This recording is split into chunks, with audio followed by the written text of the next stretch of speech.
Welcome to the Equip Podcast. Here you'll find conversations from people of all different walks of life, sharing their experiences, the things the Lord has taught them, and things to equip you. Equip is based on Ephesians 4:11-13 that talks about equipping God's people for works of service so that the body of Christ may be built up. That is our goal here, to build you up and equip you through seasons of ups and downs in life. Welcome back to the Equip Podcast. I'm your host, Taylor Gibson, and today I'm joined by Alisha Lee. Alisha is a GI physician's assistant, wife to our kids pastor, Dustin, and mom to 5.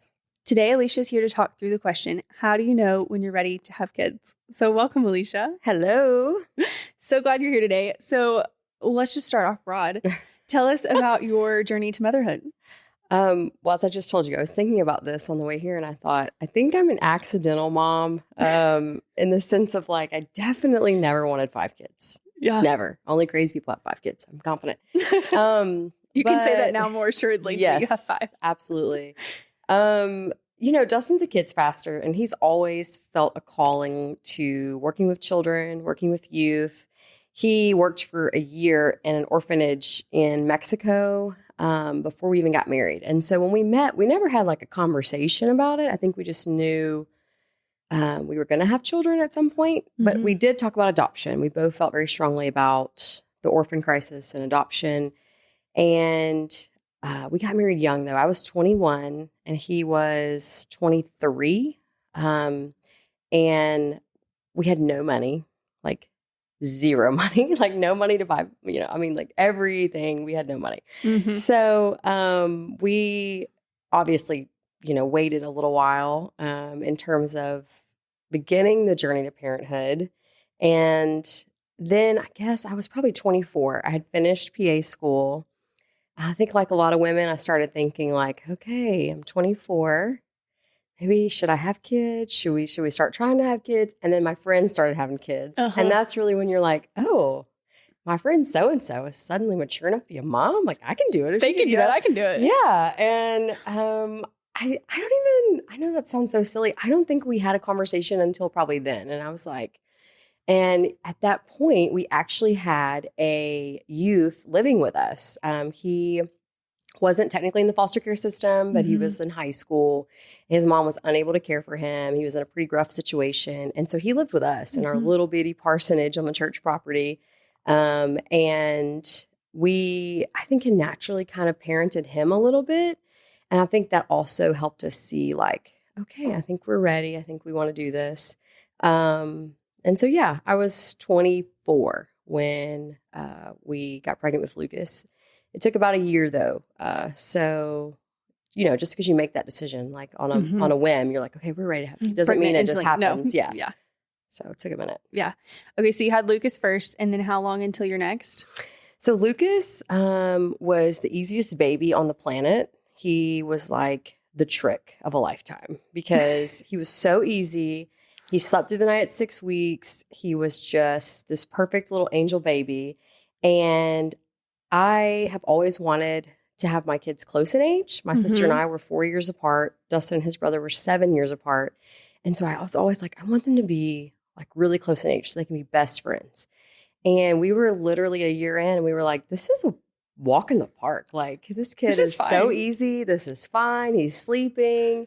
And so we have started to, try to have Micah, and she came. And about the time she came, Lucas started walking and running and saying no and getting out of his bed at night and became this incredibly strong little toddler. And I thought, oh boy, what did I do? Yeah. And then Micah never slept, so it was a trick for sure. Yeah.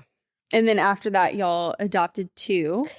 We did. So there's a little bit of time in there. We had 2 under 2, but I still to this day believe it was the best because they are just the best of friends. And it's really hard at first because you're just so tired, but it is really sweet watching them have each other and just grow up, together. And we were, I would say, so Tucker came. Yeah, so Micah was still, she was little. I was working nights in a trauma ER in Lafayette, Louisiana. I'd do like 3 nights in a row, and then I'd flip off and be with the kids the rest of the week was kind of what we did. And so during that time, I started to really question my pro-life beliefs in the sense of when you're working nights in a big city, you see what happens with these kids and these women in these very vulnerable situations.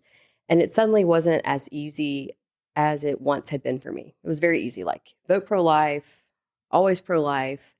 And then the Lord began to just open my eyes to, well, what happens with these women and children? And so I would go home and have conversations with Dustin of like, we have to do something. Like, we can't just vote, one way or say we believe one way and then not do anything for these kids. And that was just a process. And around that time, I don't know if y'all remember, Matthew West released a song, and it was like basically the premise of, well, God, why is it this way? And the Lord responds and says, well, I made you. I made you for this, for such a time as this kind of thing. And our church was working through that whole thought process, and we just began to pray about it. And we both very clearly felt a calling to adoption, a calling to foster care, however that was going to look.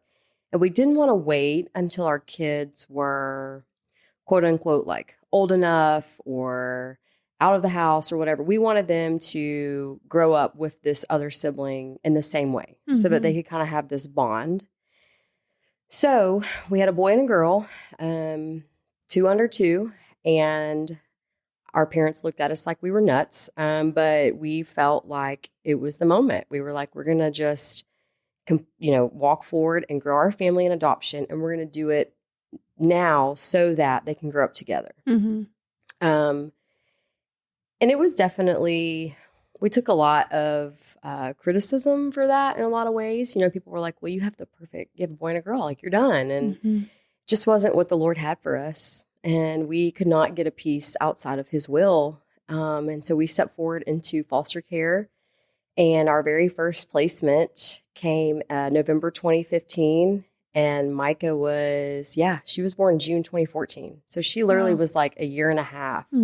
And Tucker came to our door, this little bitty 4-pound, little African-American baby boy. People ask that too. That's a question we get asked often. We did not specify race. It honestly didn't really cross our mind one way or the other. I don't think I know that sounds so silly. We just said yes. Our yes is on the table, and we just said younger. We wanted to go in birth order. So it would feel more like a natural kind of family. Progression. Yeah. So he came and he stayed. And 2 years later, we adopted him. And so we had 3 under 3 for a while. And it was wild. But I'll tell you this, they know no different. Like, they literally thought for the longest time that babies just came to your door. And I love that. They've been together as long as their memory has. So that's all they know, and so there's never been this issue of like, well, how is it including him? And how is it? It's just all that they've known. And it was really hard at the beginning. I don't want to sugarcoat it. 3 in diapers is no joke.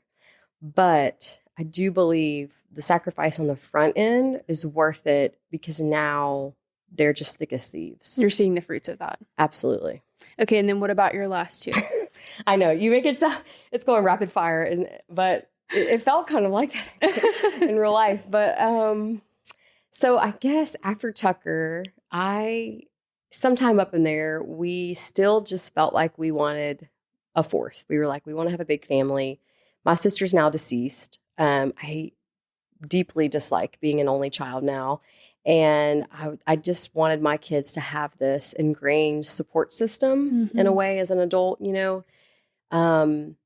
and Dustin and I talked about having a 4th. And so we did not prevent biologically from having one. It just never happened for like 2 years. So Tucker came in 2015. And then in 2019, all that time, roughly up in there, we never prevented, but we never felt like we needed to go seek medical help or anything like that. It just, that wasn't the path that we had been led. And we were praying, and I told the Lord, I'm never doing it again. I'm never doing foster care again. It's too hard. It takes all the control out of your life. You're at the mercy of a very inefficient system, and it's just too draining. I'm never doing it. And then, let me tell you, when you tell the Lord what you're never going to do, He's going to watch you never do it again. Like, He's going to be like, yeah, here you go. So Okay. I began to wrestle with God. Like, there was no doubt. It was a spiritual wrestling. I could just sense He wanted us to go back into foster care, and I was determined that my answer was going to be no. Like, I had given all I could give. And I'll just be honest, it was a time of like deep spiritual growth, of just really wrestling and praying through, my will is not aligned to the Lord's will, and this is disobedience. And I don't want to walk forward in disobedience, but I can't surrender yet and say yes, if that makes sense. So Dustin was already like, I think we're going to adopt again. I think that's what we should do. And I just ignored him. And we just, kept working through that. And then eventually, one day, the Lord just clear as day spoke to me and was like, I was, just reading the story of Moses and how he continues to tell the Lord excuse after excuse. And the Lord just clear as day, I was reading that passage, was like, you're out of excuses. Like, there are no more excuses. And at this point, I knew I was just living in disobedience. So I told Dustin, I said, I think we should call our caseworker and start to reopen and go through the process. We'd closed our home officially. So we made that phone call, started the process.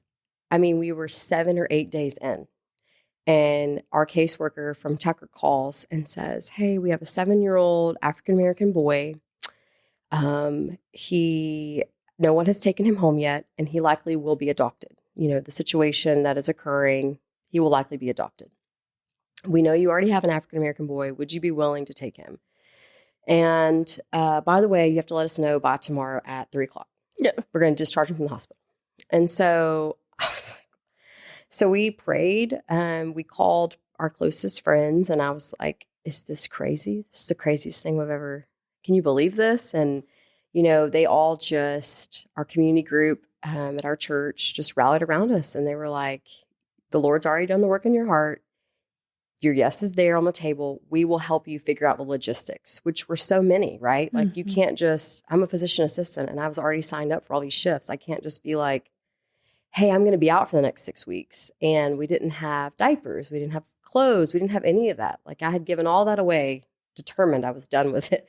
And they just really rallied around us and brought us meals. I can remember good friends of mine he's a realtor. He would go sit in the hospital room with Elijah, because once he came home, he actually had to go back to the hospital for about a week, and he would work from the hospital room while I was like working my actual job and Dustin was working his actual job. And, we all just kind of co-parented the first few weeks until we figured out childcare and what we were going to do, because they can't go to daycare. And then the Lord just provided through the church, and the church took care of us and helped us to bring Elijah home. And 2 years later, he was adopted. It's a beautiful picture of what the body of Christ is supposed to look like. It really is. We couldn't have done it because, and that's the thing. When you have your yes on the table, the Lord takes care of details that you can't figure out, and the world looks at you like you're crazy. Like, well, why would you do this? You don't have this ready, this ready, this ready. My boss, I remember being like, I'm sorry, you did what? And I was like, well, we have a foster care placement and he's coming tomorrow. But the church just rallied and took care of us. And then what about your last? So we were done. We were so done. He was born in 2019. Yeah. So it was 2020, and we knew we were done having our family. We felt a peace about that. Well, then we were like, hey, everybody's about to be potty trained. We're going to finalize this adoption in 2021. Everything's ready to go. Let's get the kids a puppy for Christmas. That'll be so fun. So we're ready to finally finish the family with a puppy, right? So we get a puppy for Christmas, and literally we are giving them the puppy Christmas Eve night. I'm like taking the puppy outside to potty, and I started to feel like I was going to pass out. I'd only ever had that twice before in my life, and I knew immediately. I was like, oh no, oh no. And so, long story short, the next day I knew for sure. I was just like, this has got to be what this is. I feel so sick. And Merry Christmas to And you. Merry Christmas. And here's the puppy. Now we can't take the puppy back. We don't have anything else to give the kids. What are we going to do? And I took a test like 2 days later when the stores opened or whatever. And Dustin finally believed me at that point when I had like proof. Did you tell him you were starting to feel it? I told him and he didn't believe me. He was like, no. And he was like, we've gone years, Alisha. Like, you have to realize at this point, we'd gone years. And we just had a peace about it because we had adopted these two boys. Mm-hmm. We never really went and sought like medical care to try to figure it out. We just kind of felt like this is the way that our family is supposed to be. Which is all just a reminder that that was the Lord's timing of you having the kid you needed at the time you needed. Right. And so I know that to other people listening to this, they might think, well, why did you not go find out like what's going on? But you have to realize when you've added 4 kids in like 6 years, you're just, you don't think about it, So long story short, she was a surprise. And I'll be completely honest, I think devastated is probably the right word. I mean, I was devastated because it was like, what are we going to do? Like it changes your vehicle. It changes your ideas of vacation. It changes your financial thought situation. It changes everything in your life because a family of 6 to a family of 7, I know now to me doesn't seem that big of a deal, but then it just felt like this huge deal. And how old was your youngest at that point? Yeah, they're like 2 years apart, something like that. Yeah. So he was already about to be potty trained and, we'd added that lovely dog and that's not potty trained. That's not potty trained. And I think too, you have a plan in your mind, and I was thinking about this, because it's embarrassing to say that in a way. You don't want to sound like, oh, I didn't want her, because you have to know, like 2 years before, I wanted the opposite, right? Like I wanted a baby. I think in motherhood, there's so many times where it just shakes your world. And whether that looks like you want a baby and you can't have one in the exact time that you want, or you find yourself in my shoes where you have an unexpected added child or an unexpected pregnancy, because your whole world is just rocked, and you have to go into it with your hands open of like, okay, Lord, I don't know how this is going to look, but you're in charge. And at that point, he had already seen me through 2 adoptions, and I knew that he was going to take care of it. It's just, it took my heart a little while to come around to that. And Psalms 127 says, children are a heritage from the Lord and like arrows in the hand of a warrior, and blessed is the one who has many in his hand. But our world tells you the opposite, right? Our world says you need to be able to give your kids this and this big vacation, and you need to give them this big house, and you need to give them all these things. And you also have to have a career, and you have to take care of them all in this way. And at some point you have to recognize my life's not going to look like the world's, right? And when the Lord gave us a bigger family, it definitely is not going to look just like the world's. And it doesn't mean that it's less. It's so full of joy and so full of fun. And yeah, a lot of chaos at times. But now I can't imagine. I can't imagine life without her. She's just sunshine in every way. So how did you, looking back, like starting from the beginning with how did you know it was time? It seems like the Lord just kind of had been working on your heart through some different things. Is that feel accurate? I think for the first one, it was kind of obvious of like, we could finally afford to feed ourselves and afford a roof over our heads. I do think we often make the mistake, again, looking at Instagram and social media, of looking at other people's lives, of thinking like, I have to have, the 3,000 square foot house that's perfectly decorated, and I've got to have the big SUV, and I need to have all my stocks and bonds and all these things. And that's just not reality for most people. And I think that if you go into parenthood with this idea of like, if I have every single thing under control and ready, and I've met the standards, then I'm ready. Well, then you're gonna be shocked to find out when you have a baby, most of it's not in your control. This little person, they do what they want. And I think that we have to be really careful to weigh the biblical understanding that God made the family before he even made the church, that he's very clear that children are a gift from the Lord, and that he gave a command to Adam and Eve to be fruitful and multiply. And we have to weigh that against what the world says of the more kids you have, the less materialism things that you can have. So I think we have to, if there's a heart issue there for sure. So we did wait though until we had like obviously our basics that we could do, and I had finished graduate school. I think there's wisdom in that. But yeah, I was 35 when I had Carolina. So I guess it worked out in the end, because if I'd have waited too much longer, Yeah.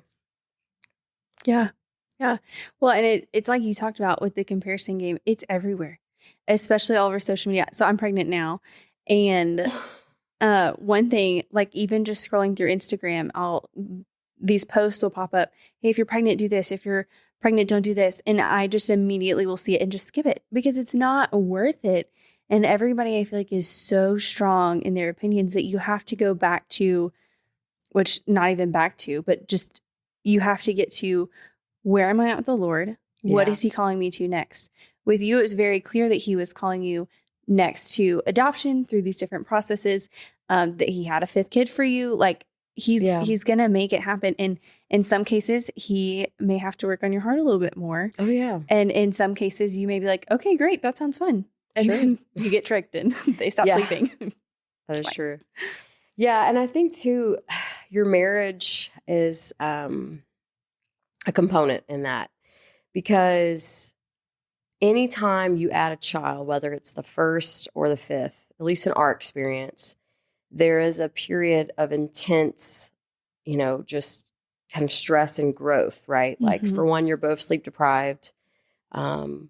Possibly one of you is very hormonal, and not being super rational in your decisions and your thoughts and your words.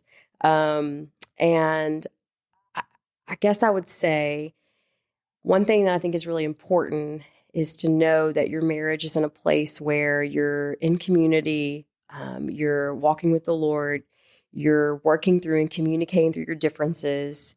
Because if you're in a season where you have this really hard thing in your marriage and you're still trying to figure out how to work through it and how to get to the other side, I think when we think to ourselves, well, if I have a baby, maybe it will kind of help fix this. A lot of times it adds a lot of stress to the situation. And so I would say, we've all been there. If you're working through something really hard, before the baby comes, I would try to, get counseling, work on the communication, get into a body of believers who can support you through it, and just trying to do that work, because a baby will always highlight the selfishness in your life.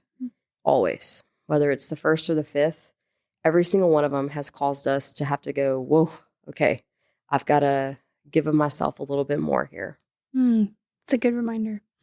Well, as we kind of wrap up today, is there any other advice that you would give to a couple considering growing a family? I know you've mentioned get your marriage in check, get in community, but anything else to add or share from things you've learned? I think what you said was really on point. There's so much information now. I think figuring out you as a mom and saying, okay, Lord, this is the way that you've made me. And this is the way that I'm made, and you've given me this child for a reason. So, great example, I hate crafts. I think they're of the devil. But if you look on Instagram, right, like all good moms, crafts. We're like going to make crafts, and we're going to have Christmas crafts, and we're going to hang things, and we're going to do. Listen, I tried that because I was like, I got to do this because I want my kids to have these great memories of me doing crafts with them. And then it ends up with me frustrated and mad and angry with them and vice versa, because I hate the whole activity. Whereas I've learned, like, I enjoy being outdoors. I enjoy reading books. Like, we're going to pick things that I also can enjoy and stop comparing myself to trying to meet the standards of women that are made very differently than me. And that's okay. And I think that having just a few close friends that you say, hey, well, what about this situation? What would you do? What did your baby do when this happened? Instead of Googling and getting like all these big scary answers. Yes. Well, and that's one thing you see is everything is life or death, and it's both sides. And you're like, okay, wait, hold on. How did we get here? But back to that, I think That's the other thing is God gave you the kids you needed, but on the other side of that, he gave your kids the mom that they needed. And so your strengths and weaknesses are going to be beneficial to your kid. Just because it's not crafts doesn't mean that your kid needed a mom with crafts, because the Lord would have given your kid a mom that does crafts if that's what they needed. And so being able to remind yourself too, like, okay, the Lord gave my kids me and I'm going to live into that. I think is important too. Yeah, it's very stretching. I have one child who's extremely sensitive, and I'm the opposite. And so I also have to ask the Lord, okay, I'm not made like this, but I need you to help grow me to be more empathetic and kind to this particular sensitive child, because they need me to be. So it's all a growth process, I think, and comparison only hinders that because it adds stress and it sucks the joy out of your life. It's a good reminder. Well, thank you so much for sharing kind of about your motherhood journey and just insight that you've learned, encouragement to other potential future moms and current moms. Before you go, we've got 2 questions we ask all of our listeners. What is something you're learning and what is something you're loving? Oh, man. Okay, so loving. Okay, I don't like winter, but I do enjoy every night. We had our fireplace going and we have a Sprite Zero. I know it sounds really silly, but Dustin and I will end our night in front of the fire with a Sprite Zero. Sometimes we'll watch The Crown, just hanging out in those cold winter nights. I enjoy that. Something I'm learning, we work hard for family devotion with our kids to try to make that an ongoing practice. And I'm learning that every season it's going to look a little different.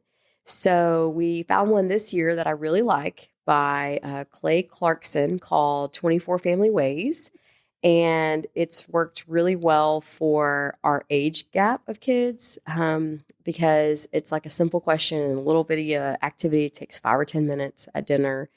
But I'm learning that it doesn't have to look a certain way to be quality and be good, right? That's good. You have to match it to your family and their needs. So, and their season. Yeah, and their season. That's good. Well, Alisha, thank you so much for being here. Well, thank you for having me. Thanks for listening to the Equip podcast. Be sure to subscribe to be the first to know when a new episode drops. And follow us on social media to stay connected. We're at GABC_women. See you next time.